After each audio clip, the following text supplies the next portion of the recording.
Hello guys, welcome back to my channel the life and living by Sapna. तो guys कैसे हैं आप लोग? आई होप कि आप लोग बहुत अच्छे होंगे। तो गाइस आज है दिवाली और आप सब लोगों को और आपके परिवार वालों को दिवाली की ढेर सारी शुभकामनाएं। तो गाइस चलिए आज मैं आपको बताती हूँ कि मैं घर पे मैंने पूजा की तैयारी किस तरीके से करी है और आप भी इसी तरीके से चाहें तो पूजा की तैयारी कर सकते हैं दिवाली पे। तो गाइस सबसे पहले जहाँ हमें पूजा करनी है वहाँ पे हमें जो है वो स्थान पहले तो चुन लेना है, देन उसको एकदम नीट एंड क्लीन कर लेना है। साथ ही साथ में हमें कुमकुम, हल्दी और रोली को रख लेना है एक किसी में डाल के, कटोरी वगैरह में। उसके बाद में हमें, वैसे तो मैंने क्या है कि ये वाला स्थान चुना है और मैंने टेबल पे ही ये किया है। आपके पास टेबल ना हो आप चौकी पे कर सकते हैं, चौकी बिछा के। तो जहाँ आप ये बिछाएंगे चौकी वगैरह, उसको अच्छे से साफ़ कर लीजिए। उस पर कोई कपड़ा या इस तरह से बिछा लीजिए, कपड़ा या मतलब चौकी पे। उसके बाद में आप जो है उस जगह को अच्छे से गंगा जल से छिड़क के उसे साफ़ कर लीजिए। गंगा जल हमारे यहाँ पे बहुत शुद्ध माना जाता है, इसलिए गंगा जल से छिड़क के उस जगह को साफ़ कर लीजिए। उसके बाद में हम यहाँ पे बनाएंगे स्वास्तिक। स्वास्तिक जो है शुद्धता और पवित्रता का प्रतीक माना जाता है और हमारे जो स्वास्तिक है हिंदू धर्म में गणेश जी का प्रतीक भी स्वास्तिक है। तो हमें अच्छे से हमें बड़ा सा एक स्वास्तिक बना लेना है, जो कि उसके बाद में साइड में जो है दो इस तरीके की लाइन बना लेनी नहीं है। लाइन यानी कि ये है रिद्धि और सिद्धि गणेश जी की दोनों पत्नियां और साथ ही साथ में शुभ लाभ। तो इस तरीके से जो है हमें स्टार्ट करनी है पूजा के लिए। तो जगह को पवित्र करने के लिए उसे गंगा जल से साफ़ करना, देन उसके बाद में उस पर स्वास्तिक बनाना और कुमकुम हल्दी से ये और रोली से स्वास्तिक बनेगा। साथ ही साथ में इस पर चावल यानी कि अक्षत, जो कि बिना टूटे फूटे होते हैं, बिल्कुल साबुत होते हैं, वो हमें रख देना है यहाँ पे। उसके बाद में हम इस पर बिछा देंगे एक लाल कपड़ा। लाल कपड़ा इस तरीके से बिछाने के बाद में उसके ऊपर भी हम लोग जो है एक स्वास्तिक बनाएंगे हल्दी, कुमकुम और रोली से और अक्षत से। क्योंकि गाइज आप अगर आपने चौकी बिछाई है, मैंने तो ये क्या है टेबल यूज़ में ली हुई है, तो टेबल है, टेबल के ऊपर मैंने एक अच्छा सा बिल्कुल नया क्लॉथ बिछाया है और फिर उसे गंगा जल से मतलब मैंने शुद्ध किया है। देन उसके बाद में स्वास्तिक, फिर उसके ऊपर मैं ये आसन जो है सभी चीज़ों के लिए आ जाएगा, भगवान जी के लिए और मतलब कलश वगैरह ये वो जो भी सामान है सबके लिए एक ही आसन का रूप हो जाएगा। तो ये देखिए स्वास्तिक मैंने जो है बना लिया है हल्दी कुमकुम से। चावल भी हम इस पे इस तरीके से डाल देंगे, अक्षत जो इसे कहते हैं। सामने दीवार पे जो है मैंने मतलब फ्रंट पे मैंने लक्ष्मी जी, गणेश जी, सरस्वती जी और कुबेर जी की प्रतिमा रखी हुई है, फ़ोटो के रूप में मैंने रखी हुई है इन्हें। अब यहाँ पे हम लोग के तो यहाँ पे क्या है, ये रखा जाता है एक तरह से अटालियाँ जिसे बोलते हैं। हम इनमें लक्ष्मी जी, गणेश जी को विराजमान करते हैं। ये मिट्टी की बन के आती है, मार्केट से लेके आते हैं हर साल और हर साल इन्हें विसर्जित कर देते हैं। तो इस तरीके के हम ये ले आते हैं और इसे हम लोग अटाली बोलते हैं। आप लेते हैं या नहीं मुझे नहीं पता। और साथ ही साथ में इन्हें भी जो है हम रोली से इस तरीके से हम स्वास्तिक वगैरह बना देंगे। तो ये देखिए इस तरीके से स्वास्तिक बना देंगे, साथ में ऊपर टिकियाँ हम लोग लगा देंगे जिससे कि ये शुद्ध हो जाएगा। कुमकुम वगैरह और चावल छिड़क के हम इनको शुद्ध कर लेंगे गंगा जल से अच्छे से छिड़क के। साथ मैंने गाइस जो सामने लक्ष्मी जी, गणेश जी वगैरह की प्रतिमा है उनको मैंने छोटे छोटे मोतियों के हार चढ़ाए हैं, क्योंकि जो दूसरे हार है मतलब गुलाब के फूल के मैं वैसे तो माला चढ़ाती हूँ, पर वो क्या है एक साथ चढ़ाने में और फिर बार बार नीचे गिर जाती है। सेलो टेप जो है आजकल नकली आते हैं तो चिपकते ही नहीं है, मैं तो खुद बहुत परेशान हो जाती हूँ। इसलिए इस बार जो है मैंने ये छोटे छोटे हार, क्योंकि ये हल्के होते हैं, गिरते नहीं हैं। इसके बाद में जो मैंने अटालियाँ हैं उन पे आसन बिछाया है एक एक को, उस पर कुमकुम हल्दी लगा के, और मैं इस पे ये गणेश जी और लक्ष्मी जी की प्रतिमा है जो मेरे पास ये चांदी की हैं। इनको मैंने पिछले साल लिए थे, पिछले साल इनको पूजा में रखा हुआ था, इस साल भी अब मैं इन्हीं को ही पूजा में रखूँगी। आप इन पे मिट्टी के भी रख सकते हैं, जो बाज़ार में मिट्टी के मिलते हैं वो वाले हैं, मेरे पास वो भी है, मैं उन्हें भी पूजा में रखूँगी। क्योंकि ये जो चीज़ है हमारे अलमारी यानी हमारे तिजोरी वगैरह में जाती है, इसीलिए पूजा करने के बाद में, तो इसलिए मैं इनको भी रखती हूँ, साथ ही साथ में मिट्टी के भी रखती हूँ। तो इनको क्या है मैं टीका जो है पहले ही कर दूँगी, क्योंकि ये क्या चांदी के और फिर वो छोटे वो हैं तो फिर बार बार हटाने में और उस चीज़ में फिर क्या दिक्कत होती है। तो इसीलिए इनको हार पहना के टीका करके मैं पहले ही इनको रख देती हूँ। तो इस तरीके से मैं इन्हें विराजमान कर दूँगी, ये देखिए। और गाइस जो है हर चीज़ में मतलब पूजा में जो है दिवाली की ही क्या किसी भी तरीके की पूजा में हमें शुद्धता और पवित्रता का बहुत ही ध्यान रखना होता है हर चीज़ में। कहते हैं कि महादेव की पूजा में आप इन सब चीज़ों का ध्यान एक बार ना भी रखो तो चलता है, क्योंकि वो तो वैरागी हैं और उनको इन सब चीज़ों से कोई फ़र्क नहीं पड़ता है। लेकिन जो बाकी के हैं देवी देवता, उनकी पूजा में हमें शुद्धता और इन सब चीज़ों का बहुत ध्यान रखना पड़ता है। साथ ही साथ में गाइज मैं इस तरफ रख दूँगी एक और ये पोश है, मतलब क्लोथ है, ये आसन ये मैं बिछा दूँगी। ये भी वेलवेट का है राउंड में। ये आसन जो है हमने घर में ही बनाए हुए हैं मम्मा ने, तो वो भी मैं इस पे बिछा दूँगी, क्योंकि इस आसन पे अब हम विराजमान करेंगे कलश यानी कि वरुण देवता को। तो कलश जो है वरुण देव का प्रतीक होता है, उन्हें हम इस तरीके से यहाँ पे विराजमान करेंगे, उनके लिए जगह करेंगे। इसके लिए सबसे पहले हम लोग आसन बिछा के उन्हें भी हल्दी रोली से टीका करके और उस पर बनाएंगे इस तरीके से अष्टदल कमल। अष्टदल कमल जो है वो हमें चावलों के एक मुट्ठी को इस तरीके से रख देना है और इसे इस तरीके से बनाना है। कलश स्थापना करते वक्त नीचे अष्टदल कमल बनाना बहुत ही ज़रूरी होता है। ना आए तो आप ये सीख लीजिए, और अगर इसको जो है आप चाहें तो आप रंगीन चावल भी कर सकते हैं, जैसे इन्हें हल्दी और कुमकुम के उसमें आप वो कर सकते हैं, भिगो सकते हैं। मेरे को टाइम नहीं मिला इसलिए मैं नहीं कर पाई थी। इसके बाद में हम लोग कलश ले लेंगे। कलश आपके पास में तांबे का, चांदी का या फिर मिट्टी का होना चाहिए। स्टील का ना ही रखें, स्टील का नहीं रखा जाता है। उसके बाद में हम इसमें पानी डालेंगे आधा, और डालेंगे गंगा जल। गंगा जल पहले नहीं डालना है, पानी डालने के बाद ही डालना है। उसके बाद में इसमें हम लोग कुमकुम डालेंगे, रोली डालेंगे, चावल यानी अक्षत डालेंगे, 1 रुपये का सिक्का डालेंगे, 1 हल्दी की गांठ डालेंगे, 1 हम इसमें सुपारी डालेंगे, 1 इसमें हम लौंग, 1 इलायची, 1 फूल डालेंगे इस तरीके से। तो देखिए ये डालने के बाद में हम इस पे डालेंगे 7 पत्ते। चाहे आम के मिले तो अच्छे हैं, आम के ना मिलते हो आपके तो पान के रख लीजिए, पान के ना हो तो अशोक के पत्ते। वैसे सबसे ज़्यादा शुभ और अच्छा जो माना जाता है वो आम के पत्ते माने जाते हैं, पर हर जगह हर टाइम अवेलेबल नहीं रह पाते हैं। मुझे भी नहीं मिले थे, हमारे पास में अशोक के पत्तों का पेड़ था तो मैं वहाँ से यही तोड़ के ले आई थी। इसके बाद में कलश पे हमें रक्षा सूत्र बांधना है। रक्षा सूत्र यानी मोली का धागा, वो बांधना बहुत कंपलसरी होता है। बिना रक्षा सूत्र बांधे हम कलश को इस तरीके से स्थापित नहीं कर सकते हैं।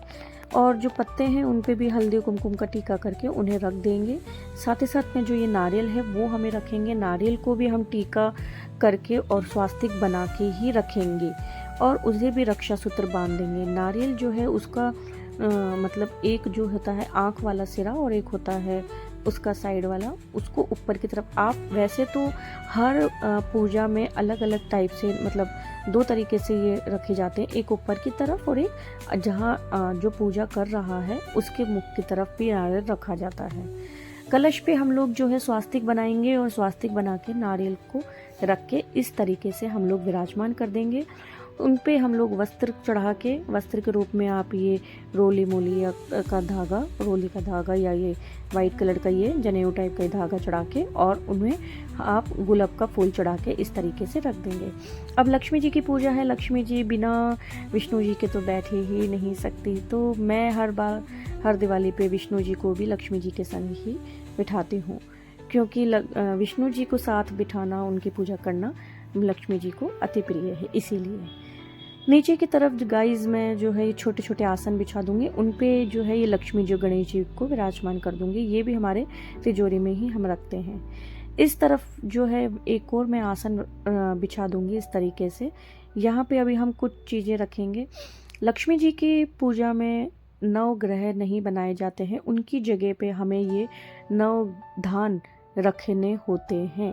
9 धान में आपके पास में बाजरा, मकई, जौ, गेहूँ, चने, तिल और ये चावल और दाल, इस तरीके से ये होनी चाहिए।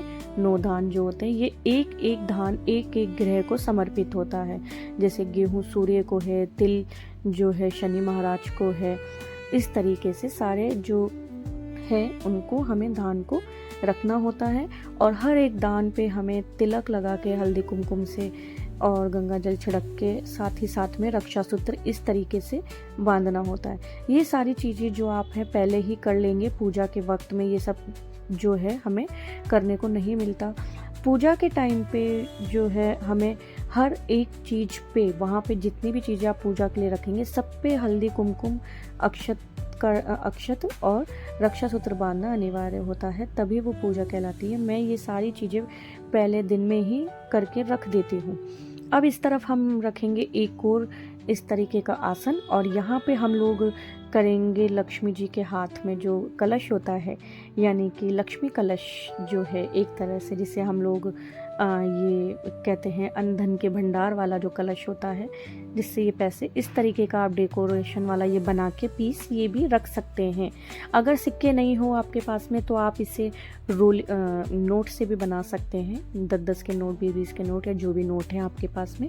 और आपके पास में जितनी भी करेंसी हो, जो भी पैसे हो, जो भी आपके पास में गोल्ड चांदी जो भी हो, वो सब आप इस तरीके से रख देंगे। मेरे पास में काफ़ी सारे ये पुराने सिक्के हैं, बहुत हैं, ये कुछ बहुत पुराने हैं, कुछ अलग है, यूनिक है, बाहर के हैं, बाहर की करेंसी है मेरे पास में। और ये बहुत टाइम पहले जो ये चलते थे, 10 के नोट, 5 के नोट, और ये इस तरीके के, ये चांदी का नोट है, इस तरीके के ये सारे जो भी है। और प्लस जो कुबेर पोटली होती है जिसे हम हमारे लॉकर में रखते हैं, उसे भी लेके हम लोग और सबको हल्दी कुमकुम वगैरह से करके और हम इसमें रख देते हैं। चांदी के सिक्के और जो भी मतलब चीज़ें हैं उन सब को हम इसमें रखते हैं, सोना चांदी वगैरह जो भी है सब चीज़ें हम इसके अंदर रख देते हैं। पूजा करनी होती है इसीलिए इन सब के साथ ही साथ में अब हम जो है यहाँ पे एक आसन और देंगे, क्योंकि मेरे जो देव हैं, मतलब मेरे जो इष्ट देव हैं वो हैं महादेव।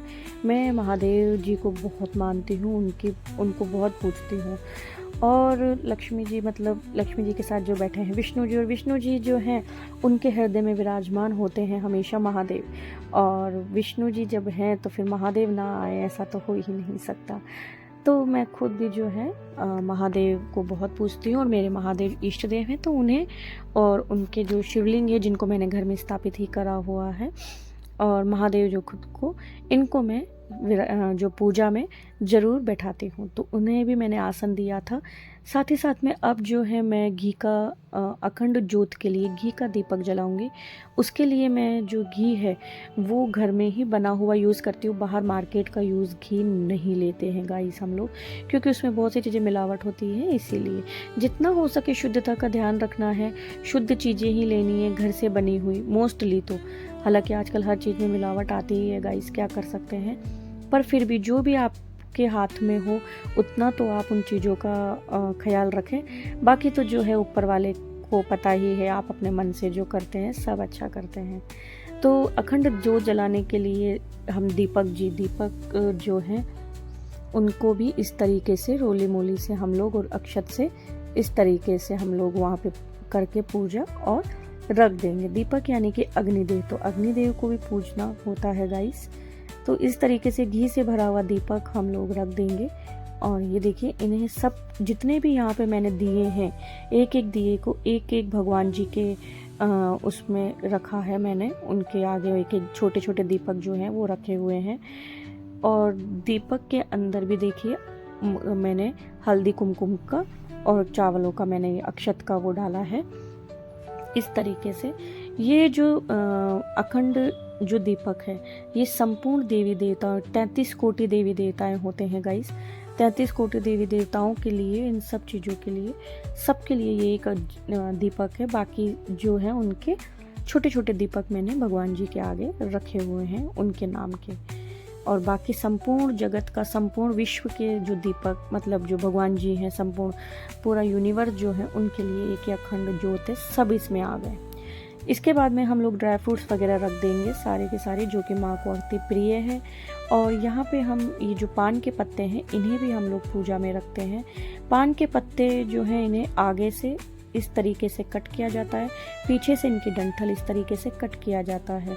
ये जो है भगवान जी के लिए, क्योंकि भगवान जी हैं इतने, इनके लिए हमने खाना मतलब ये रखा हुआ है, भोग वगैरह की सामग्री, साथ ही साथ में जल रखेंगे लोटे से भर के।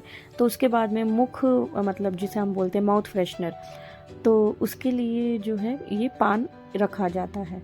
पान का पत्ता यानी कि पान दिया जाता है एक एक भगवान जी को चढ़ा के, एक एक के सब खान मतलब भोग लगने के बाद में, जल वगैरह के बाद में आप पान खाएं। इस तरीके से इस चीज़ की वो है, पूजा में पान रखना अति शुभ है। इसमें हम लोग रखेंगे सुपारी, चावल, लौंग, इलायची और इसमें डालेंगे हम लोग पत्ती यानी गुलाब के फूल की पत्तियाँ। तो इस तरीके से ये हो गया। सारे ड्राई फ्रूट्स जो हैं वो भी हम रखेंगे इस तरीके से, उन पे भी हम लोग गुलाब के पेटल्स वगैरह रख देंगे। साथ ही साथ में जो माता जी को प्रिय हैं, कोड़ी, कमलगट्टा और इन सारे जो बीज हैं, ये जो हैं कोड़ी है, कमलगट्टा के बीज हैं और ये सब हम लोग गुंजा वगैरह हैं वो सब भी मैंने इसमें रखे हैं। तो ये सब रख के, और ये देखिए मेरे पूजा का जो है गाइस तैयार हो चुका है सारा का सारा। शाम के वक्त में दीपक जला के इस तरीके से मैंने ये रखा हुआ है। ये देखिए सारा मंदिर जो है मेरा ये इस तरीके से सजा हुआ है और ये फूल पताशे और 5 फल जो होते हैं वो रखे हुए हैं। और ये देखिए सबको धूप दीप देव के इस तरीके से जो भोग में है, हमने पूरी आलू छोले की सब्जी और खीर बनाई थी गाइस। सारा ये देखिए इस तरीके से मेरा ये सज के तैयार है। तो कैसा लग रहा है गाइस आपको ये सारा मेरा जम सजाया हुआ और पूजा का स्थान? ये देखिए और सारे के सारे धान है, ड्राई फ्रूट्स आ गए हैं और कोड़ी है, कमलगट्टे के बीज है इसमें, और जो गुंजा है, जो लाल गुंजा आती है वो है, और इसके अंदर जो है सुपारी है, सब गाइस इसमें आ गया है, गन्ना वगैरह। बाकी तो देखिए सब जो है ऊपर वाले जो है आपका भाव देखते हैं। तो लेकिन जो है इसका मतलब ये नहीं होता है कि गाइस मतलब हम लोग कुछ भी ना करें, सिर्फ ये कहें कि नहीं हमारा भाव देखिए भगवान जी, ऐसा नहीं होता है। जो आपकी जितनी कैपेसिटी हो, जितना आपका जेब मतलब आपको इजाज़त देती हो उतना आप खर्च कीजिए, बढ़ा चढ़ा के खर्च कीजिए। खर्च इस तरीके से नहीं कह रही हूँ फालतू, लेकिन हाँ साल में एक बार दिवाली आती है और भगवान जी के लिए, जब भगवान जी आपको लक्ष्मी माता इतना दे रही है, हर साल देती है, तो साल में एक बार आप लक्ष्मी माता जी के लिए भी तो इतना तो कर ही सकते हैं। तो जो भी है खर्च आप मतलब खर्चे को उस दिन ना देखें, जब लक्ष्मी माता आपको देने से नहीं देखती है, उनको जितना होता है वो आपको देती हैं, आपके लिए जितना सही है उतना करती हैं, तो फिर आप भी ना देखें। तो मैं तो यही करती हूँ, बाकी सबके अपनी अपनी वो है, सबका अपना अपना मन है गाइस। तो देखिए किस तरीके से ये मैंने सजाया है और कैसा लगा आपको ये मेरा वीडियो, मेरी पूजा करने की ये वाली जो है तरीका, मुझे ज़रूर बताइएगा कमेंट में गाइस। और कैसा लगा मेरा ये मंदिर और पूजा स्थान, मुझे ज़रूर बताइएगा। मिलते हैं हम लोग नेक्स्ट वीडियो में, तब तक के लिए ध्यान रखिएगा अपना, और आपको और आपके परिवार वालों को ढेर सारी दिवाली की शुभकामनाएं। माता लक्ष्मी आपके घर में सदैव विराजमान रहे। Bye bye.